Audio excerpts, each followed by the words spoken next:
بسم الله الرحمن الرحيم الحمد لله رب العالمين والصلاة والسلام على سيد المرسلين وخاتم النبيين محمد وعلى آله وصحبه أجمعين أما بعد فأعوذ بالله من الشيطان الرجيم بسم الله الرحمن الرحيم يسألونك عن الأنفال. Respected listeners, today in Salatul Taraweeh we completed Surah Al-Anfal and also part of Surah Al-Tawbah, also known as Surah Bara'ah. In the section that was recited today, Allah subhanahu wa ta'ala mainly addresses three very important topics. First of all, in Surah Al-Anfal, the main topic is the Battle of Badr. And in Surah Bara'ah, in the section that we covered today, the two main topics are, number one, the relationship of the believers with the mushrikeen of Makkah and their treaties and the state of those treaties towards the end of the Prophet ﷺ stay in Medina. And the second main topic is the campaign of Tabuk. So inshallah I'll explain a bit briefly about each of these topics. In Surah Al-Anfal, the main topic, as I said, is the Battle of Badr. And Allah subhanahu wa ta'ala has in the surah addressed the Battle of Badr in various ways, partly mentioning a brief history of the Battle of Badr, also speaking about His favour to the believers when He assisted them miraculously and enabled them to defeat the mushrikeen despite their overwhelming number and power. And Allah has also instructed the believers to realize that they did not succeed in this battle, and nor did they win of their own good and strength, but this strength came from Allah. And also the spoils of war and the booty that they managed to amass and collect after the battle had ended, which was in great wealth and number, this booty and these spoils of war again were not of their own earning but was Allah's gift, and therefore they should not just keep them and claim them to themselves as fighters would normally do. Rather, because this has come from Allah, Allah subhanahu wa ta'ala has described in Surah Al-Anfal how that wealth is to be distributed amongst the believers. The brief history of the Battle of Badr is that in the second year of Hijrah, the Prophet sallallahu alaihi wasallam, when the Prophet sallallahu alaihi wasallam arrived in Medina after the Hijrah, the mushrikeen of Makkah changed their tactics towards him, and they began pressuring the people of Medina and those who lived around Medina to create hostilities with Rasulullah sallallahu alaihi wasallam. And when the people of Medina, because many of them had become Muslim, when they refused to accept the conditions of the mushrikeen, a new enmity arose between the people of Makkah and the people of Medina, even though formerly they were quite close. The people of Medina then, when they were threatened, they told the mushrikeen of Makkah that the mushrikeen of Makkah told the people of Medina that if you do not oppose the Prophet sallallahu alaihi wasallam, and if you give him shelter in your city, then not only will we attack Medina, but we will also prevent all the inhabitants of Medina from coming to the Makkah and performing the tawaf of the Kaaba and performing Umrah, even those who had not yet embraced Islam. In retaliation, the people of Medina, especially the Muslim leaders, told those leaders who now embraced Islam in Medina, they told the mushrikeen of Makkah that if you prevent anyone from Medina from entering the city of Makkah, and also if you continue to persecute the Prophet sallallahu alaihi wasallam, and if you show any more enmity, then we will retaliate by cutting off your trade routes all the way to Syria. Because the trade routes of the Makkans, Makkah was a barren city, and all their wealth more or less came from trade, and their caravans traded with Syria, and that was their most famous route from Makkah to Syria, and the main route passed to the west of Medina. So the inhabitants of Medina threatened the people of Quraysh that we will cut off your trade routes, and this is what the Prophet ﷺ then decided to do. So Rasulullah ﷺ, in the first year of his hijrah, he sent some expeditions just to scout the area and make their presence known. He also established a trust and a treaty with those tribes that lived around Medina, even though they had not yet embraced Islam. So the Prophet ﷺ agreed a non-aggression pact with them, that they would not attack the Muslims, nor would they align themselves with anybody who opposed the Muslims, and the Muslims would not attack them or align themselves with anybody who opposed them, even though they had not yet embraced Islam. Once the Prophet ﷺ secured this, in a way, that whole area around Medina became slightly safe for the Muslims, and they were able to roam around and send their small expeditions freely. During that time, once what happened is that in the second year of Hijrah, the mushrikeen, who had formerly feared that they would not be able to send their caravans, they prepared a very large caravan to travel to Syria. And this caravan was sent with a supporting army of about 40 soldiers. It was a very large caravan. All of the people of Mecca invested in that caravan of trade, and it was said that virtually every single house in Mecca had some property or wealth in that particular caravan. And this caravan was sent under the leadership of Abu Sufyan himself. So Abu Sufyan took this very large caravan with about 40 accompanying fighters and soldiers all the way to Syria. They traded and they were returning, and obviously they had to pass by Medina. Abu Sufyan became extremely fearful when coming close to Medina that maybe the Muslims may have learnt about the size and the wealth of this caravan and its importance to the people of Mecca, that everybody had invested in it, and Abu Sufyan feared that maybe the Muslims might attack. So Abu Sufyan, what he did is he wished to make a detour and steer further away from the city of Medina and travel along the shore of the Red Sea and go to Mecca in that way. He also sent a messenger to Mecca telling the people of Mecca that we fear that we may be attacked by the people of Medina. So that messenger went. When he arrived in Mecca, he informed the people that Abu Sufyan, our leader and the leader of the caravan, he fears that the Muslims may attack the caravan, and that caravan belongs to everybody in Mecca. So the Meccans, in anger, they raised an army of about 1,000 men, and they began marching northwards. In the meantime, the Prophet ﷺ had been told by Allah subhanahu wa ta'ala about the caravan, and Rasulullah ﷺ had also been told about the mushrikeen leaving Mecca, coming up north to protect their caravan. So Allah Azza wa Jal told the Prophet ﷺ that the time has come now for the Muslims to march out of Medina and face the mushrikeen for the first time in proper battle. And one of two things would happen. Either the Muslims would travel out of Medina and they would attack the caravan and take all the goods and then return to Medina safely. Or when they would leave Medina, they may encounter the army. So the Prophet ﷺ gathered the Ansar and the Muhajir Sahaba radiyallahu anhum, and he told them the state of affairs, and he said to them that, tell us, which party should we head for? Should we attack the caravan that is coming down south from Syria and passing by Medina, or should we head for the army of the Quraysh coming out of Mecca and travelling northwards towards Medina? So the clear majority of the Sahaba radiyallahu ta'ala anhum said that let's attack the caravan and take their goods and return to Medina. There's no need to face the army. Allah subhanahu wa ta'ala says that this is what you wanted, but Allah wished to do something else. Allah wished that you would face the army of the Quraysh, so that for once Allah subhanahu wa ta'ala could establish the truth and could show falsehood to be falsehood, even though you may not like it.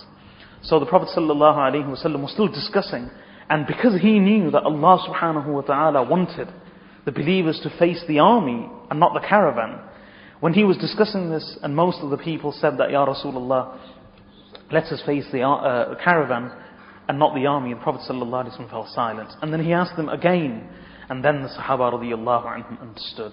And one of the Sahaba radiyallahu anhum stood up and said, Ya Rasulullah, command us as you wish, instruct us as you will, and we will obey your command.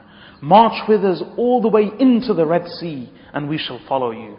We will not say to you what Banu Israel said to Musa alayhi salatu wassalam, that اذهب أنت وربك فقاتلا إنا هاهنا قاعدون, that you and your Lord go and fight and we are waiting here. Rather we say to you, march with us and take us where you will and we shall follow you. Instruct us and we will obey your command. And take us even into the Red Sea and we shall follow you. So Rasulullah alayhi salatu wassalam became extremely overjoyed, and he gathered the army and he made it clear that on this expedition, no one was under any obligation to travel with them. Unlike future battles, no one was under any obligation, and only those who felt content and comfortable should join the expedition. And anyone who felt the slightest reservation or who just didn't intend to march with them, he was under no obligation, and nor was he expected to march with them, and nobody should say anything to him to rebuke him or criticize him. Approximately 313 Sahaba radiyallahu anhum gathered, and they marched with Rasulullah sallallahu alaihi wasallam. Prophet sallallahu alaihi wasallam marched towards a certain area where there was a watering. Well, this area was on a meeting point between the trade routes of Mecca and Syria, and also the routes of Medina and Mecca. And there the Prophet sallallahu alaihi wasallam came face to face with the army of the mushrikeen, and that was the place of Badr, where there was a famous well called the Well of Badr. Prophet sallallahu alaihi wasallam and the Sahaba radiyallahu anhum prepared, and then the next morning the battle of Badr took place. This was on the 17th of Ramadan in the second year of Hijrah. The Sahaba radiyallahu anhum were fasting, and the Prophet sallallahu alaihi wasallam prayed all night long. There were only 313. They shared horses, camels, and only a few of them had swords. Not all of them had swords. Some of them only had spears. And in contrast to this, the mushrikeen were well armed to the teeth. They had a plentiful supply of camels and horses, and they were so sure of their victory because of their overwhelming numbers and their equipment that they actually brought dancing girls with them from Mecca in order to celebrate their imminent victory. And on the way, the Sahaba radiyallahu anhum were struggling most of them were walking on foot, and they had only a few camels and a few horses. And in contrast to this, the mushrikeen of Mecca, they had so many camels that they would slaughter 10 each day just to eat. A group of them would slaughter 10 camels each day just to eat. When the armies finally met, the night before, Rasulullah sallallahu alaihi wasallam went and showed the Sahaba radiyallahu anhum what to do, where to stand, where to fight. And he also pointed out spots, and he said, Funa will die here, Funa will fall here, Funa will die here, naming the leaders and the chieftains of the Quraysh. Sayyidina Abdullah ibn Mas'ud radiyallahu anhu says in a hadith that by Allah, when we checked the bodies the next morning, by Allah, not one body from amongst those people that Rasulullah sallallahu alaihi wasallam pointed out will die here had shifted a span here or a span there. They had fallen exactly where Rasulullah sallallahu alaihi wasallam said they would fall. The Prophet ﷺ prayed to Allah. Allah subhanahu wa ta'ala promised that He would assist them with angels, and the angels came in their thousands under the leadership of Jibreel alayhi salatu wassalam. Many miraculous events took place in that battle, and in a very miraculous way, Rasulullah alayhi salatu wassalam and his army, small band of followers, vanquished the army of the Quraysh. This was a decisive and turning point for Islam and the Muslims, and the mushrikeen had to retreat. 70 of the mushrikeen's top men were killed, including all of their famous leaders, those who persecuted the Prophet sallallahu alaihi wasallam. Those of you who have been following and studying At-Tajheed al-Sarih, summarized Bukhari with me before Ramadan, you may recall the hadith about the Prophet sallallahu alaihi wasallam praying Salah in Makkah al-Mukarramah one mid-morning when the chieftains of the Quraysh had gathered in Makkah, and one of them, Abu Jahl, la'anahullah, he said to his fellow chieftains when they saw the Prophet ﷺ doing sajda, praying salah, that who of you will go and fetch the amniotic bag of a camel that has just given birth, and with all that filth and rubbish, that placenta, that amniotic sac, and all of the entrails and the afterbirth, bring that and throw it onto the back of Muhammad sallallahu alaihi wasallam.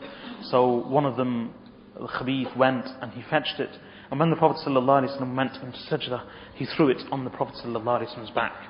Because of the weight, Rasulullah alayhi salatu wasalam could not get up from his sajda in the haram of Allah. And these mushrikeen were all falling upon one another, laughing and pointing at Rasulullah sallallahu alaihi wasallam. There was a there was a special group of about 7 of them, all of the top leaders, Umayyah and Abu Jahl and the others. Fatima radiyallahu ta'ala anha was still a young child at that time. She came running and she threw off the sack from the back of Rasulullah sallallahu alaihi wasallam and turned round and began abusing the chieftains of the Quraysh.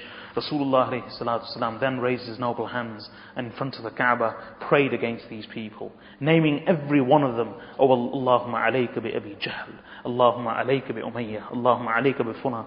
He named every one of them who was standing there and laughing at him. That, oh Allah, seize Abu Jahl, seize Umayyah, seize Fulan, seize Fulan. Subhanallah. As soon as he started praying, these chieftains of the Quraysh, they immediately fell silent and they became fearful, because they knew that any dua that was made in the haram of Allah subhanahu wa ta'ala would be accepted by Allah. And this was none other than the Prophet sallallahu alaihi wasallam himself making dua.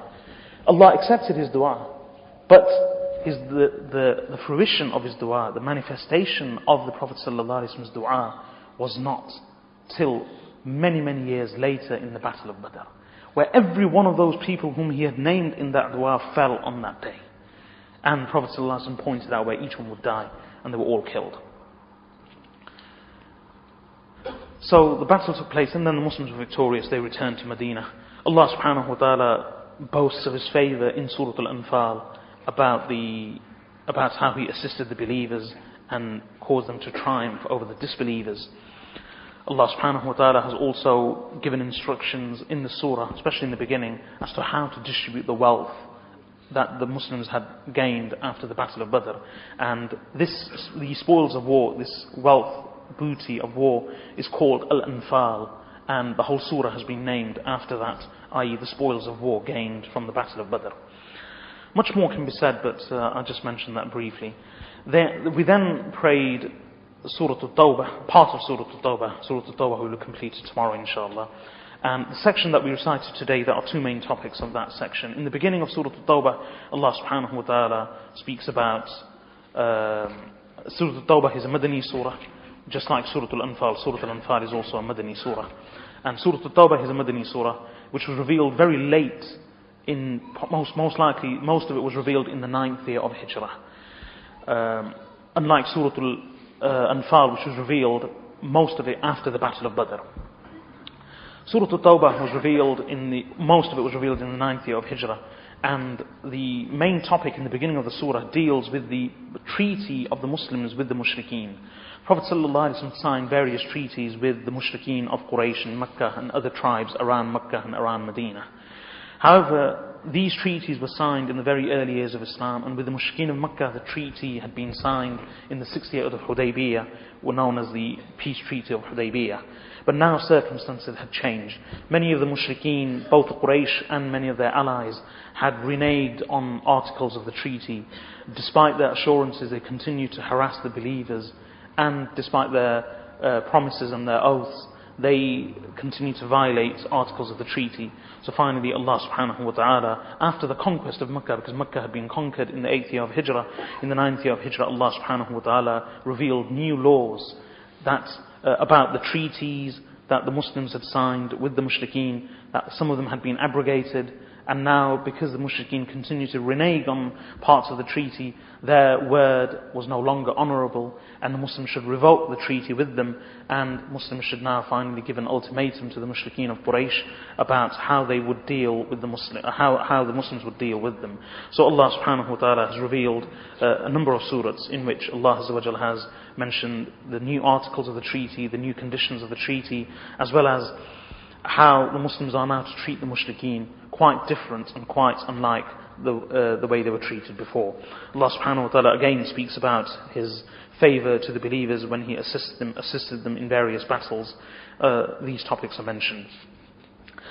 The other most important topic of Surah Al-Tawbah is the topic of jihad in the way of Allah, which is also covered in Surah Al-Anfal with regards to the Battle of Badr, and here it's covered in more detail, i.e. Allah Azza wa Jal encourages the believers to march in the way of Allah, to fight in the way of Allah, support those who are weak and who are in need of assistance, and not to be bothered about the loss of wealth and loss of life in the way of Allah, but to look forward to it, etc., and how to fight against the mushrikeen and all of the kuffar until religion becomes pure for Allah subhanahu wa ta'ala. This is one of the main topics of Surah At-Tawbah. And the other main topic, the topic is about jihad, but it's in relation specifically to a particular campaign, the campaign of Tabuk.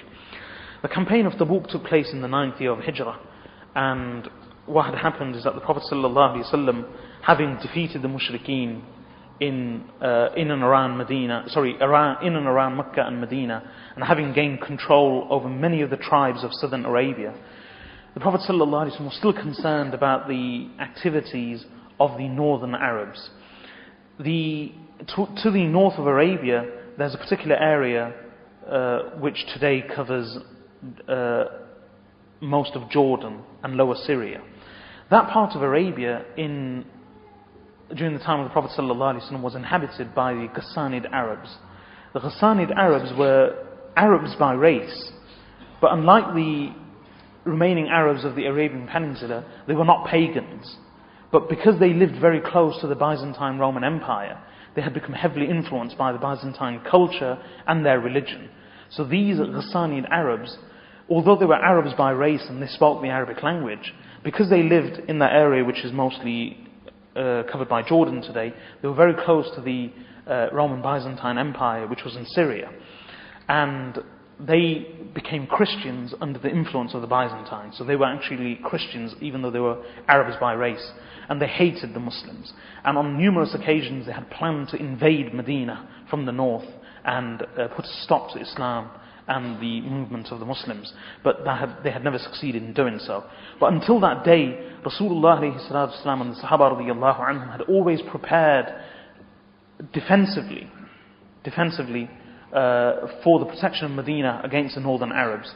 But now the Prophet ﷺ, in the 8th year of Hijrah, the Prophet ﷺ sent a very large army in the Battle of Mu'tah to fight against the Ghassanid Arabs. And then in the 9th year of Hijrah, the Prophet ﷺ decided that once and for all, this threat should be met. So the Prophet ﷺ encouraged the Sahaba radiyallahu anhum to prepare for battle. And thus in the 9th year of Hijrah, Rasulullah ﷺ aroused the Sahaba radiyallahu anhum, and the largest army ever to have marched from Medina was prepared. 30,000 Sahaba radiyallahu anhum. Only a few years before, only 313 Sahaba marched for the Battle of Badr. Now 7 years later, Rasulullah ﷺ encouraged the Sahaba, 30,000 Sahaba radiyallahu anhum prepared themselves and marched from Medina to face the Roman army. And the Roman army, it was the Roman Byzantine army along with the support of the Ghassanid Arabs, and their combined force was well over 100,000. And the Prophet ﷺ planned to meet them, and he marched towards the north. However, when the Prophet ﷺ reached the area known as Tabuk, which is in the extreme north of Arabia, approximately 600 miles from Medina, it took them approximately 15-20 days to get there. When the Prophet ﷺ arrived there, he learned that the Ghassanid Arabs as well as the Roman Byzantine army had dispersed and fled. Fearing Rasulullah ﷺ, they decided not to come to battle. So the Prophet ﷺ just remained in the area of Tabuk, and he signed further treaties with the surrounding tribes, and then after a short stay, the Prophet ﷺ returned to Medina. So even though no battle took place, that's why this is referred to not as the Battle of Tabuk, but rather the campaign of Tabuk. No battle actually took place. However, Prophet ﷺ had every intention of fighting the Roman army along with their supporters of the Ghassanid Arabs. And for that reason, he marched with 30,000 Sahaba radiyallahu anhum. However, when the Prophet ﷺ marched with 30,000 Sahaba, the hypocrites in Medina, they obviously did not want to march with the Muslims, nor did they want the Muslim army to leave Medina in such a large number and in such a large force. So they not only didn't go themselves, they tried their utmost to ensure that other Sahaba radiyallahu anhum who were sincere Muslims who were sincere would not leave. And they tried everything. And Allah subhanahu wa ta'ala speaks about the hypocrite. Allah speaks about the campaign in general, that all believers go out in the way of Allah. It was summertime and it was extremely hot. And one of the things that the hypocrites were saying to the believers was, do not go out in this heat. Because you not only will you leave the oasis of Medina, you'll be marching through the desert of Arabia all the way to the north. So they were saying, do not leave and do not march in this heat. Allah subhanahu wa ta'ala says in reply to that, قُلْ نَارُ جَهَنَّمَ أَشَدُّ حَرًّا. Say to them that the fire of Jahannam is even more intense in its heat. So Allah speaks about jihad in general and encourages the believers to go out in the way of Allah subhanahu wa ta'ala and fight, despite the odds, despite the difficulty and the heat. And then Allah speaks about the hypocrites and their attempts to not go themselves and to prevent other sincere believers from going. And that topic continues tomorrow, so inshallah I'll speak more about that tomorrow. The part that we will cover tomorrow of Surah At-Tawbah deals with when the Prophet ﷺ returned to Medina, how these hypocrites who didn't join him came to the Prophet ﷺ and tried to conceal their hypocrisy by making false excuses as to why they did not join the army. Inshallah I'll cover that topic tomorrow when we read it. May Allah subhanahu wa ta'ala give us the tawfiq to understand. Sallallahu wa sallam ala abdihi wa rasulih, nabiyyina Muhammad wa ala alihi wa sahbihi ajma'in. This lecture was given by Shaykh Abu Yusuf Riyadh al-Haq and has been presented to you by Al-Kawthar Productions. For further information, additional lectures and books, contact us on 0121 773 5191 or alternatively by post at Al-Kawthar Productions, P.O. Box 6008, Birmingham, B10 0UW, United Kingdom, or visit our website at www.alkawtharacademy.org. Assalamu alaikum wa rahmatullahi wa barakatuh.